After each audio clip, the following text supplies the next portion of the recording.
Some people are terrified of going on the dark web. Most people wouldn't even know where to begin. But me? I've gotten way too comfortable searching the bowels of the deep web in its darkest corners of depravity. I work as a fence of sorts.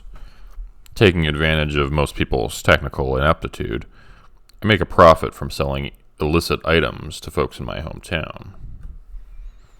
Once upon a time, I got these things from other sources, but nowadays, you can get anything, and I mean anything, delivered to your door with a click of a mouse.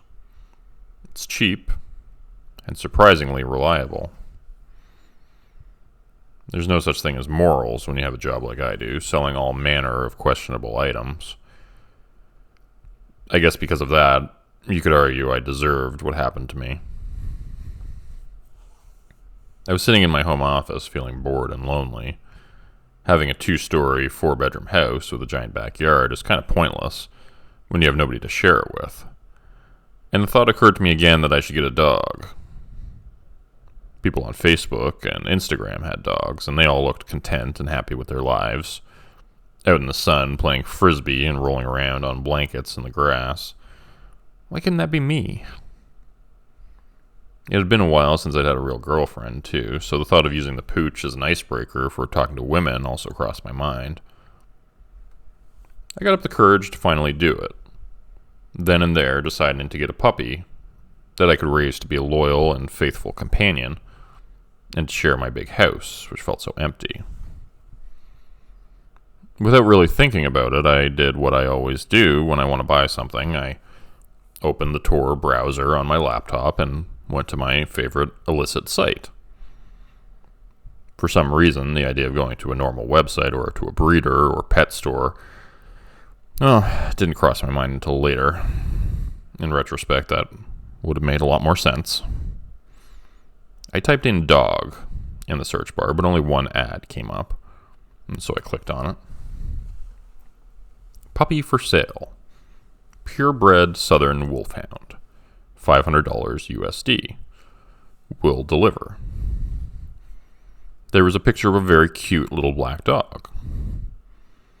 I had never heard of a Southern Wolfhound before. It didn't look like one I'd ever seen, but then again, I don't know much about dogs. Not being one for shopping around, I punched in my credit card info and clicked the buy button. A few days later, a wide-eyed and nervous-looking delivery man knocked on my door. At his feet sat an oversized dog crate, which was pitch black inside. Nothing could be seen within it. His trembling hands passed me a tablet, and I signed for the delivery and brought the heavy crate into my house. The dog was a lively one, I thought to myself, when I picked up the crate and it started moving restlessly inside, like a giant python more than a puppy. Its weight didn't seem to match what I'd seen in the picture, and I wondered briefly if there had been some sort of shipping mistake. I nearly ran back after the delivery guy. But when I opened it up, there it was, an adorable black puppy, which wandered out hesitantly and ran over to me. My fears were instantly assuaged as the little scamp began to lick my face, and I fell on my back, laughing. I let it jump up on me, and we rolled around and played on the floor for a while. A smile stretched wide across my face, and I felt truly happy as I played with the little dog.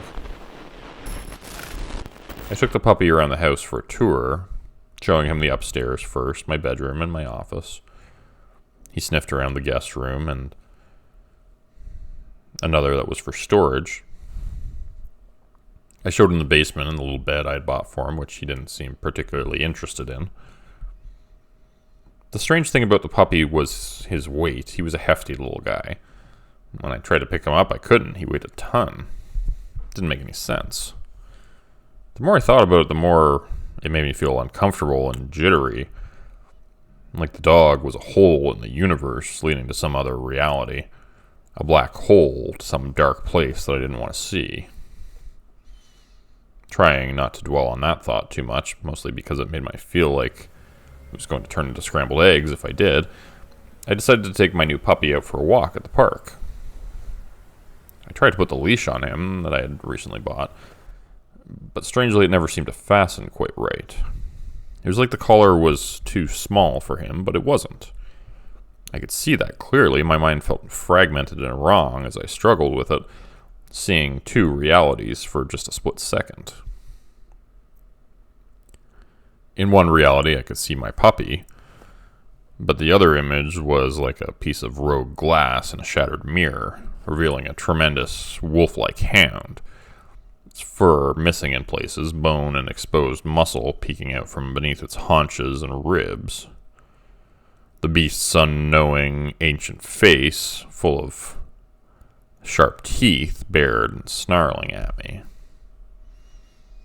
Wise, experienced eyes stared through my soul, milky white with cataracts. Dirt was all over the hound and old blood like it had been digging in a graveyard. Soon we were walking down the street to the park, despite the fact I had no memory of leaving my house. The puppy was back to being a puppy, and he was off leash, I noticed. Still, he seemed to be managing well enough. He was staying close to me and was quick to respond when I called to him. It was as if he was already well trained despite his young age. So I decided to just continue on and kept walking towards the park with him. It was a Tuesday afternoon. It was quiet outside. I didn't see anyone until we got there. Once we got to the park, I saw a few other people were out walking with their dogs in the large open space. It was a huge grassy field, and people would often let their dogs off leash, despite the official rules to the contrary. So I didn't feel as out of place with the pup roaming free there as I had been walking down the street with him. At first, nobody noticed us, but then the dogs picked up the puppy's scent one by one. They perked up their ears and stood stock still, staring at us. They looked terrified. My little pup, who I hadn't even had time to name yet, began to run towards the other dogs. I saw the stunned faces of their owners. Their jaws dropped, and they looked suddenly horrified for some reason. I didn't understand it. My dog was just a little puppy. But they turned and began to flee. What were they so afraid of, I wondered, chasing after the little guy. And that's when it happened again. A little piece of my life went missing. 1 second I was there in the park, running after the dog, and the next we were back home again. It was as if I had just lost the last little bit of my life. It seemed like just a second before we'd been in the park, and I had been calling after my puppy as he ran away from me, chasing after him. But now we were back in my living room watching television, an old rerun of The Office on Netflix. Pulling out my cell phone, I checked the time. It's 4:30 p.m. More than 2 hours had passed. I looked down to see the puppy was at my feet, sleeping soundly. At least he was safe, but that didn't make the blackout I had just experienced feel any better. "What happened, boy?" I asked the dog as if he would be able to tell me. But he just kept snoring, and I noticed there was blood on his paws and on his face. Feeling more scared than I had been in a long time, I tried to recall what had happened. Nothing came back to me, no matter how hard I searched my memories. This had never happened before, and it really frightened me. I hoped my old memories would come back to me, but they never did. And worse yet, over the following weeks, it happened again and again. The blackouts. Every time I left my house with my dog, my life would seem to disappear. Time would disappear. I would step out the door, then find myself immediately back inside with hours missing from my day. The blank periods would get longer and longer, and after a couple weeks I was up to missing 8-hour chunks from my life, which I could remember no details from. It seemed to always be when I left the house, so I started doing that less and less, hiding indoors and never leaving my home. I ordered my groceries delivery and became a hermit. The puppy seemed content, though, and he was growing at a rapid pace. Despite the fact that we spent all hours together, even I could notice the changes. Overnight, he seemed to sprout up a couple inches, and every morning I would see he was bigger than before. When I looked at the dog, every worry I had about the missing fragments of my life disappeared. Only the puppy mattered. He was what was important. The warmth I felt while I was holding him and how he looked at me like I was the only thing that mattered to him as well.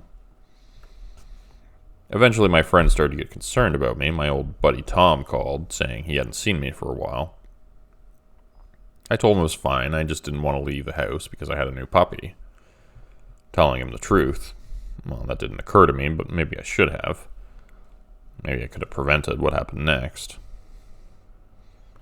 I didn't ask Tom to come over. He just stopped by one evening, a day or two after our phone call. We were such good friends that he didn't even wait for me to answer after knocking on the door. He just walked in.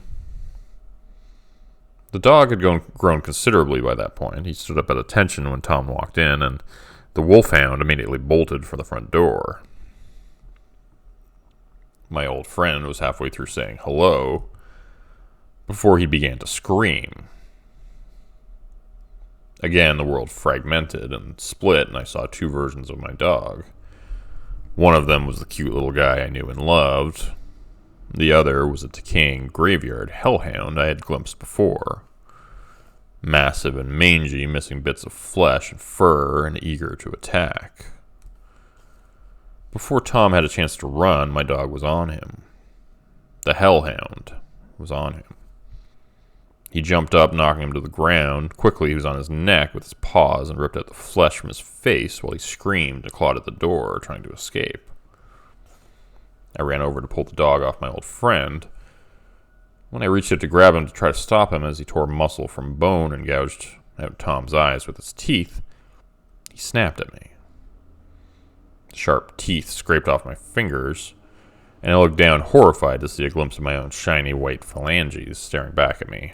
Hair-covered knuckled flesh dangling limply from the exposed bone. I recoiled from him, screaming, and ran.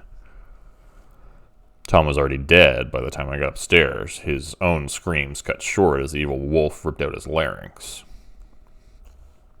Slamming the door to my office shut behind me, I closed the door and locked it. Back in my office, where all this started, terrified to go back out that door. Now that the hellhound has a taste for my flesh, I doubt that he'll be able to resist. I can hear him sniffing and scratching outside already, hungry again after consuming every last bit of my oldest and best friend. There wasn't much to do other than wait for my inevitable demise, so I decided to browse the dark web again. I wanted to see something. I went to the same hidden site again, navigating through a series of back doors to get there, clicking secret icons hidden in obscure websites. Once I arrived there, I typed the word dog into the search bar again, and the same exact ad came up, identical. Puppy for sale. Purebred Southern Wolfhound. $500 USD. Will deliver. This time I decided to send a direct message to the seller, someone named Lichen. User 53. Hey, I bought one of your dogs and just killed my friend. I'm pretty sure it's eating my memories, too. Lichen. The creature you have purchased is no dog. It is a Vraikolakis, an undead creature which sustains itself on flesh and blood. Like a werewolf zombie, kinda. User 53. Sounds more like a zombie werewolf situation to me. Can I please have a refund? Lichen. No. All sales are final. Lichen has exited the chat. With that, he disappeared back into the ether and left me with the beast scratching at my door, trying to get in. It won't be long before he gets through the door, I'm sure. And when he does, I'm not sure what he'll do. That being said, I've got a pretty good idea.